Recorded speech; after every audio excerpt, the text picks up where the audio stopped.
Hello, my name's Penny McCormick. I'm the CEO of MyHealthChecked Plc.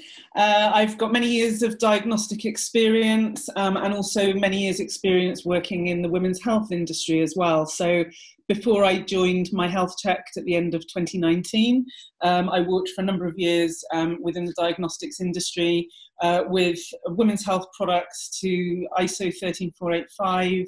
I built a portfolio of women's health medical devices manufactured at an overseas manufacturing facility in Sweden. And I also worked with a number of oral diabetes care products as well, and really built a business around myself, BBI Healthcare. With my team here at MyHealthChecked, we've got a number of years experience within the consumer healthcare space.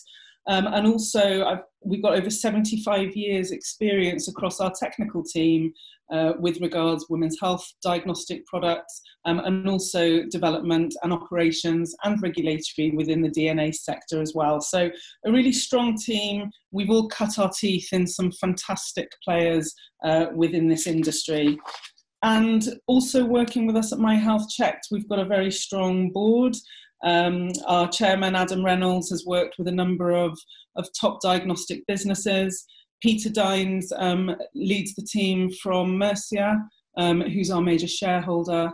We have Neil Mesher, who is the CEO of Philips UK and Ireland, and Lynn Rees, who is the CEO of Yourgene. So as well as a really strong management team, we have a very good board backing us with a number of years' experience in the sector. So MyHealthChecked Plc is a very different business to the organisation that I joined at the end of 2019. We're really taking the business in a new direction, and we're extremely energised and excited around that. Our intention as an organisation is to bring simple, reliable and affordable health tests to market now. So we've got a good focus on revenue generation. It's been, a really important growth lever for us, and a focus that we start really building revenue and increasing shareholder value there. So I've touched on our management team already. That's a full new team we've worked together to really build this strategy through 2020, and we're here today to talk about our investment to grow moving forward. We want to bring new tests into our offering that really improve family healthcare outcomes.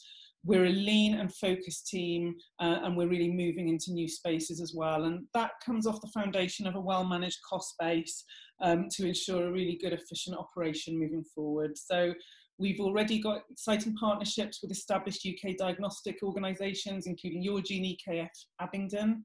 All of those are great suppliers into us already. And for a small organisation like ours, having those relationships and that robust supply chain and really good technology coming through is going to be important for us moving forward. And we've got a very agile setup as a team. We're able to move quickly, to be market leading and market responsive as well. So we're at this stage in our life cycle. We're here to really invest in the growth of our at-home testing business. Historically, MyHealthChecked, or Concepta PLC as it was really focused in the at-home fertility space. We had a single platform. We had 2 tests for quantitative luteinizing hormone tracking and also for HCG for confirming pregnancy.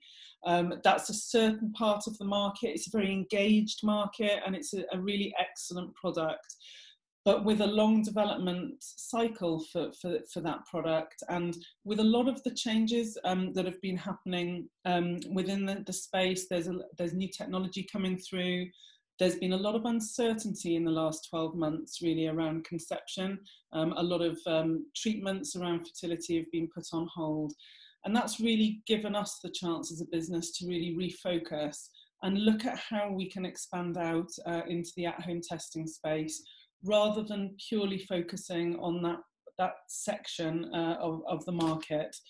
So we're here to talk about a new model which allows us to really unlock a greater opportunity, where we can focus on at-home testing products that have got good margins and that allow us to build a really strong pipeline. So moving away from a single platform product, we have the ability to create and bring multiple platforms together.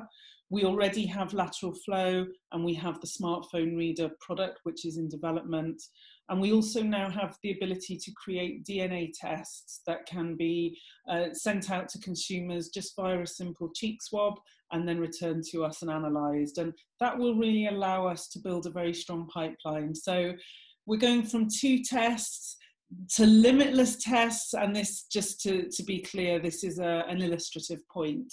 You know, our intention isn't to bring limitless tests to the market, it's to bring a very focused portfolio of products and roll them out very, very methodically to really serve our audience.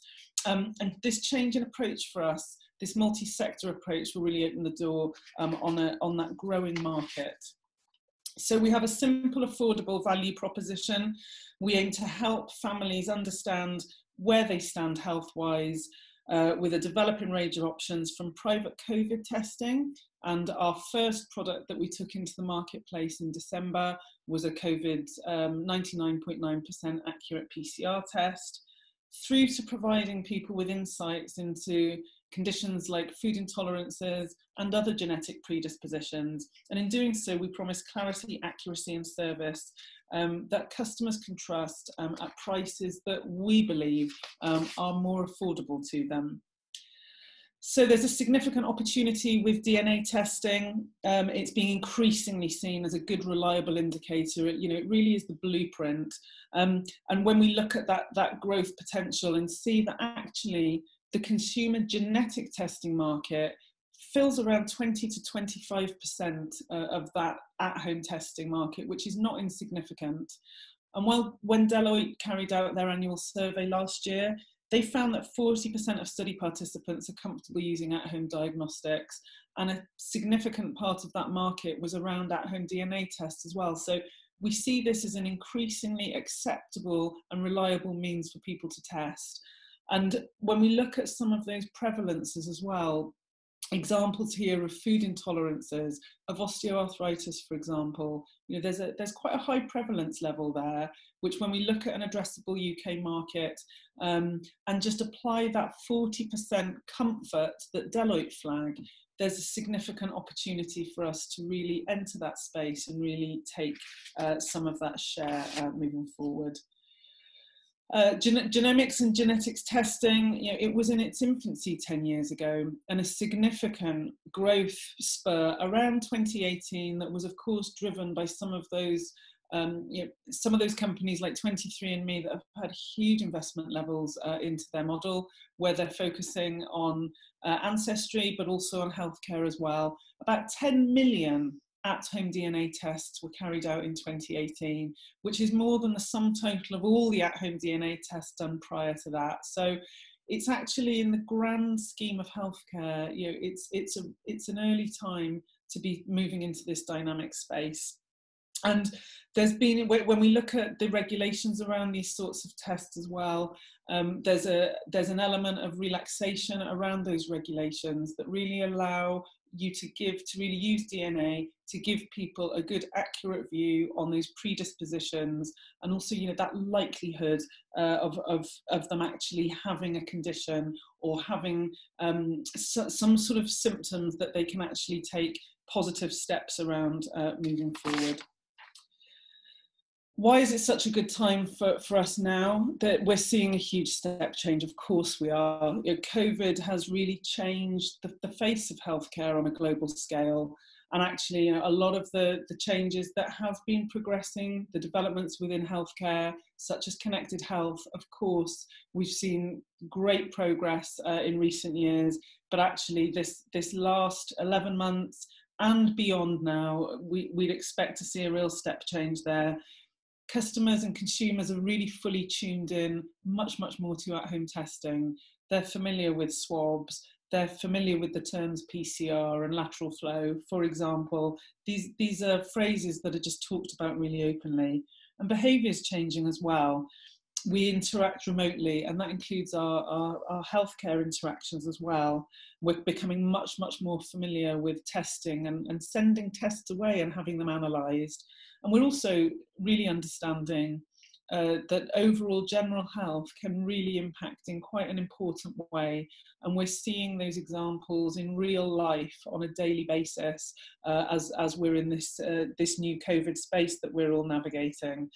And that, in terms of affordability of tests moving forward, we no longer sit in the UK with NHS and then the option to go private. Within those 2 points, there are actually many, many more options available to us that are becoming increasingly accessible, affordable and acceptable to people. So as Deloitte pointed out in conclusion in their study, consumers are really taking charge of their health more than ever before. And how that looks for us, we have an initial pipeline of products, and what we're illustrating here is some of the areas that we are looking at, that we've already begun work on. The left-hand side, food intolerances will form part of our initial range.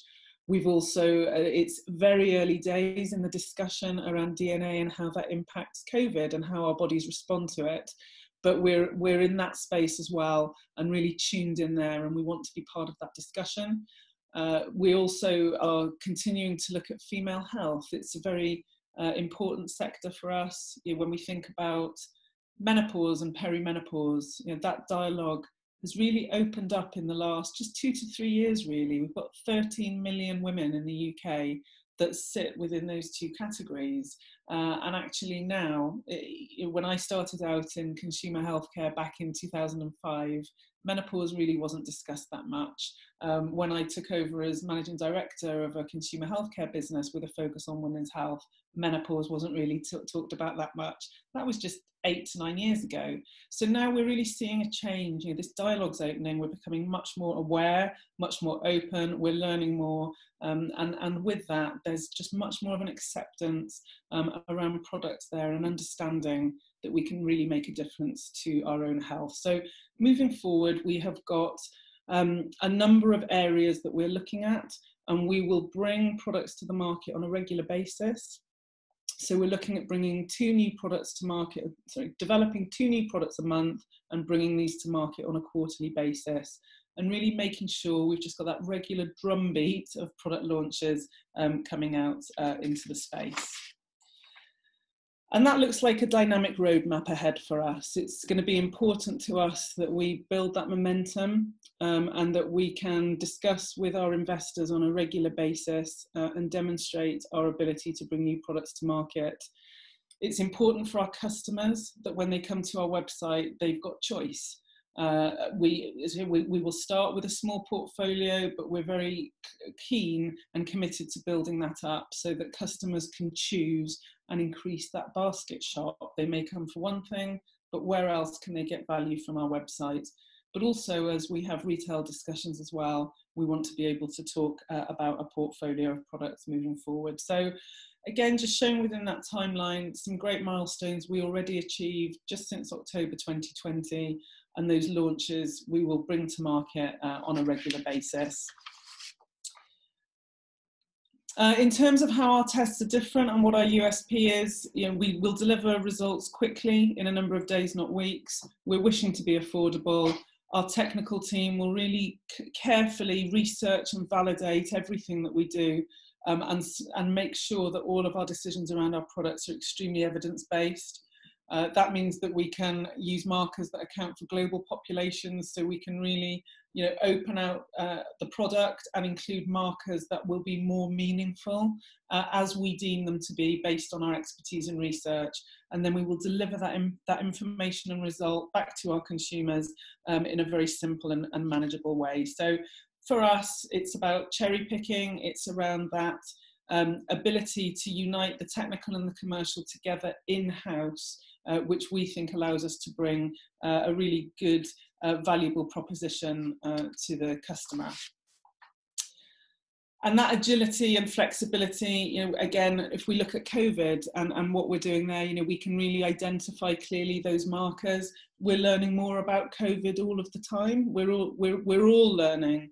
We're getting more information day by day, but our experienced team very much will be part of that conversation and able to look at actually what we can do there. How can tests that we develop be used in the future to provide insights and allow people to make better decisions.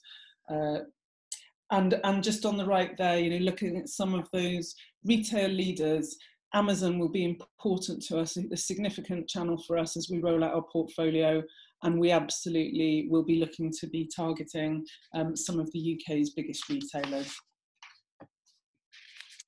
So just to summarise some of our USPs really, and calling out some of those main areas: trusted with our team of experts, affordable products are going to be key, customisable, where we can bring a range of very simple tests to market, and then over time look to offer those where instead of getting an off-the-shelf panel, for example, where you're receiving a lot of information that may not quite be what you're looking for, you can actually be very specific around what you're testing for, to really give you as the customer what you need and put you in the driving seat.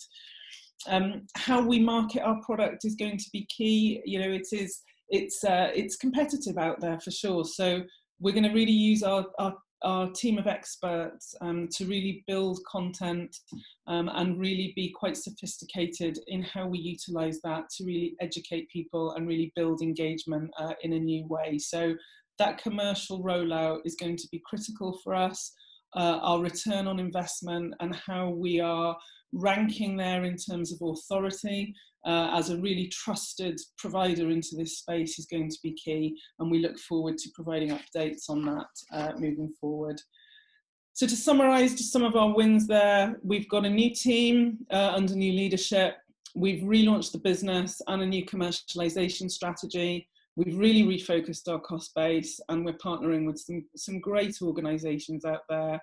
We've made an acquisition, so that paper-based acquisition in November was perfect for us, and has just really brought that great expertise and that ability to diversify for us. And also we have our AppDX license, which we signed earlier last year. So we've got some really nice technology within our portfolio. Those established relationships that I've mentioned already, with a view to continuing to build good relationships within the sector and achieving that government approval for official test to release moving forward. So, you know, some great milestones there. Endorsement will continue to be important to us, and whilst we are a new organisation, a new brand with MyHealthChecked moving forward, we will really build on that, and those Trustpilot reviews and that delivery to our customers is going to be key. And again, just revisiting the opportunity and how that could look for us. So pulling out some of those real prevalence areas for us and some of those areas of immediate focus for us. We can see, just not even looking at COVID testing here, and we've already got that great product in our portfolio already, but COVID aside, just a 0.5% share of this addressable market is a significant amount of revenue for us. We've set up our laboratory, and we're processing in-house so that we've got attractive margins for our portfolio. So we can see a good potential to really capture some of that market and be profitable in how we do that, and really build out that business in the coming years. So our 3-year horizon, we've touched on the UK market as being our priority, starting with the COVID test and following up with our next stage products, which will roll out from the end of Q1. We will be developing our app in conjunction with those launches and really opening up our distribution channels. And then from 2022, we'll be focusing on some key areas where we see great opportunities and exploring business-to-business opportunities around that. We'll be investing in our mobile app and also exploring other avenues around offering complementary products out into the marketplace, and the potential to provide our services internationally as well. And again, really just open up that addressable market. In terms of the placing, use of proceeds and timetable, obviously a lot of this information is in the public domain, but really to summarise, we're looking at our investment to really allow us to grow, to launch into retail, to build awareness with our customer base, and really make a presence for ourselves and a name for ourselves within this sector, bring new products into the marketplace, and develop complementary products and services that go alongside that. So our headcount will grow. We're a lean team of 10 at this point, and we will look to grow that. We're projecting to doubling the team next year. That marketing investment and how we really carefully focus that and really track those returns so that we can just constantly be adjusting where we invest there, and really managing that ongoing cost base through this growth phase. So to conclude, and thank you very much for your time and attention as I just talked through our exciting plans. But to summarise, our organisation now has the right cost base. It's got the right team, the right partners, and the right strategy to capture a significant growth market alongside our customers. We are already generating revenue, and we fully expect that the COVID market will continue. It's going to be here for a while, and we know that we've got an extremely robust test that we expect there's going to be a requirement for the foreseeable future, and that will be more likely years, but certainly a substantial amount of months.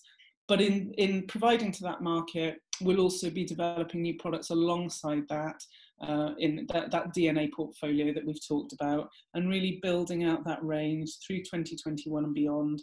We've got a clear strategy for growth.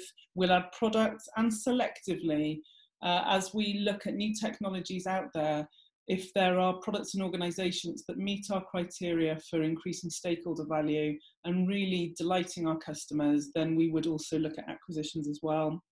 And we commit to updating the market regularly with developments as the momentum builds through our strategy. And ultimately, the funds that we have just raised, that we've secured, that we're delighted to have secured, will really allow us to fast track and develop and really build MyHealthChecked Plc into a really solid, growing and successful organisation. Thank you very much.